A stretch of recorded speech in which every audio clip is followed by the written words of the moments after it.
But the pure enjoyment for pro and fan alike is watching Pistol Pete shoot the basketball. That was a pretty jump shot made by Pistol Pete Maravich, playing for the Hawks in 1970.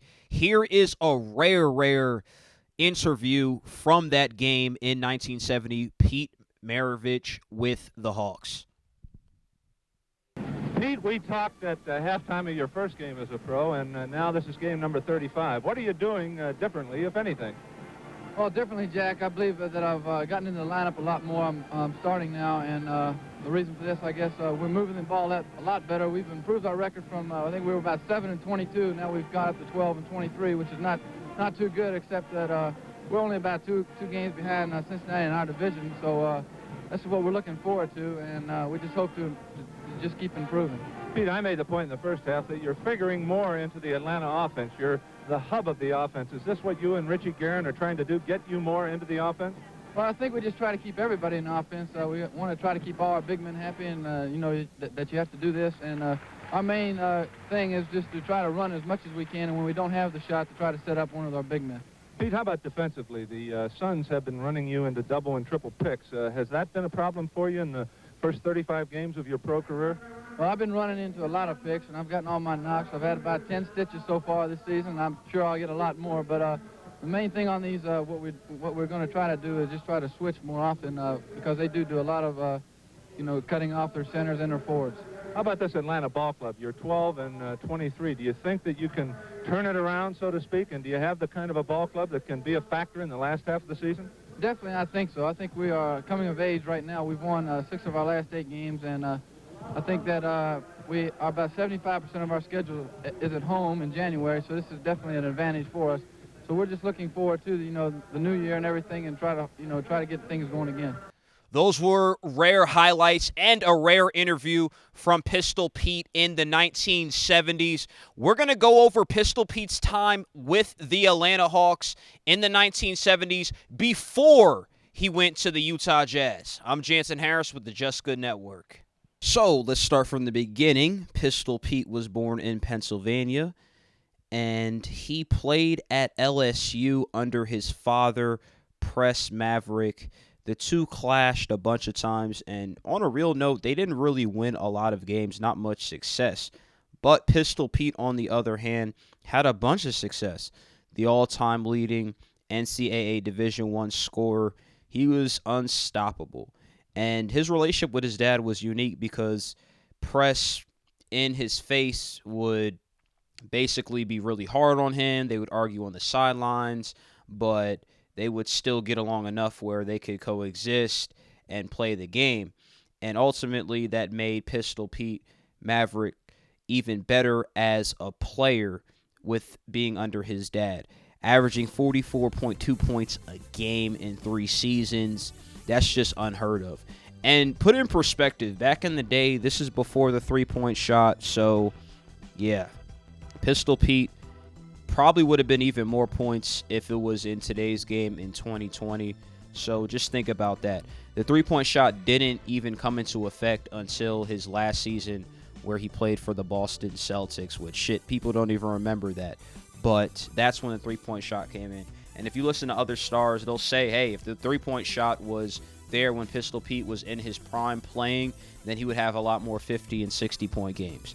But back to his dad, playing under his dad, be hard on him in his face, but his dad raved about his talent, even as a young kid, but especially at LSU, and ultimately that helped him get picked number 3 overall.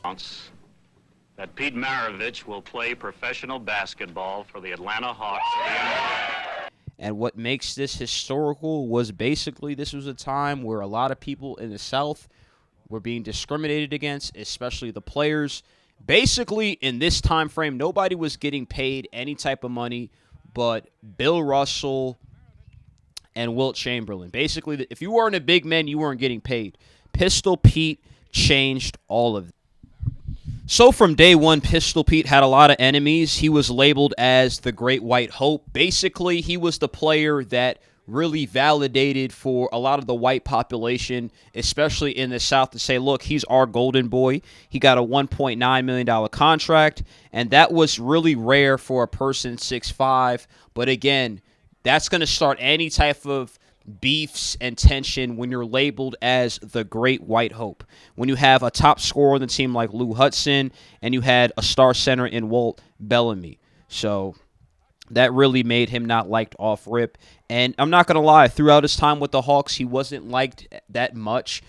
Despite him being great, his rookie season, he put up 23.2 points per game, which is extremely good, especially for a rookie back in the day. A lot of time rookies didn't really get playing time as they do now when they just get into the NBA. So, again, put that in perspective. His greatness. Again, put that in perspective. No three-point shot. And unfortunately, a lot of Pistol Pete Maravich's legacy, when we look back at it, is tarnished a little bit because when we look at how people view him, he wasn't liked. To me, he was like a TO because he was so flashy with the way he played and his ball handling ability. So overall, the Hawks weren't really a good team with Pistol Pete on the squad. They never got out of the first round. They really didn't compete like that. But when we look at the numbers, Lou Hudson and Pete Maravich, they were a high-scoring duo. Him and Hudson were only the two set of teammates to score over 2,000 points. I mean, they were balling. Even the second season, 36 and 46. Not a good team, right? But Lou Hudson, 26.8 points a game. And people don't talk about Lou Hudson.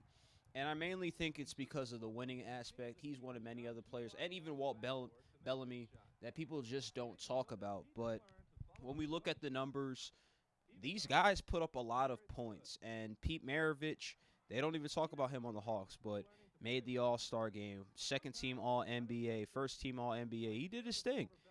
1973, 1974, 27 points a game, second in the NBA, but that season they finished 35 and 47. So if you just look at it, Pete didn't really win much with the Hawks, but the Hawks wanted to make him the franchise player. Do I think Pistol Pete would have played on the Hawks longer if he got along with his teammates? Yes, because the organization was going to back him. They were marketing him as the Great White Hope. And yes, this is during times where a lot of black African-American players were being discriminated against, but Pete Maravich, Pistol Pete, he was the guy that was like, look, yes, he's a white guy, but he is the Great White Hope. This is one of the best players in the league.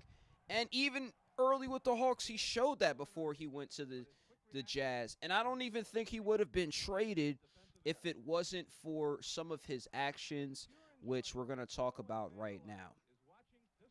He never got along with the coaching staff at all. There was just always a bunch of drama around Pistol Pete. 1974 in February. He was arguing with officials, and then he was acting wild on the plane. Coach Cotton then was like, okay, we're having blow-ups at practice. We're having blow-ups during the game. He's not getting along with his teammates. A lot of selfish ball because as great as Pistol Pete was, and as you guys are watching in the highlights, as great as some of his passing ability is, he was a selfish teammate. He was about himself. He would say a lot of slick things in the media. He wasn't the best guy to be around, and the coaches really started to notice that. And they just wanted to trade him after situation after situation. But yet again, I believe if he treated his teammates with more respect, he didn't go on the media to talk crap, then he probably would have played for the Hawks longer. So, eventually, they traded Pistol Pete to the Jazz.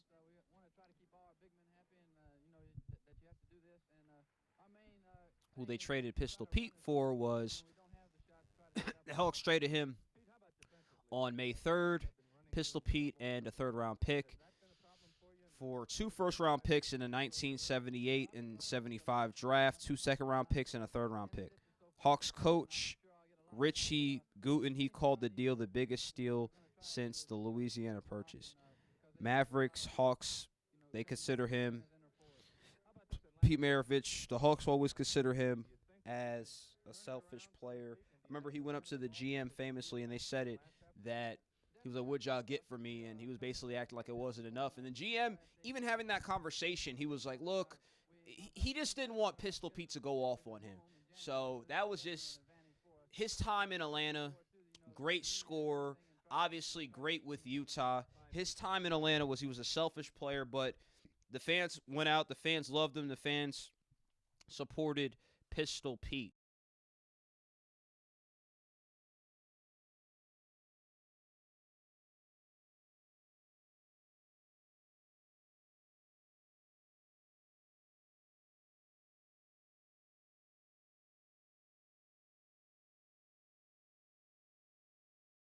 Takes a long shot and misses, but it doesn't discourage him.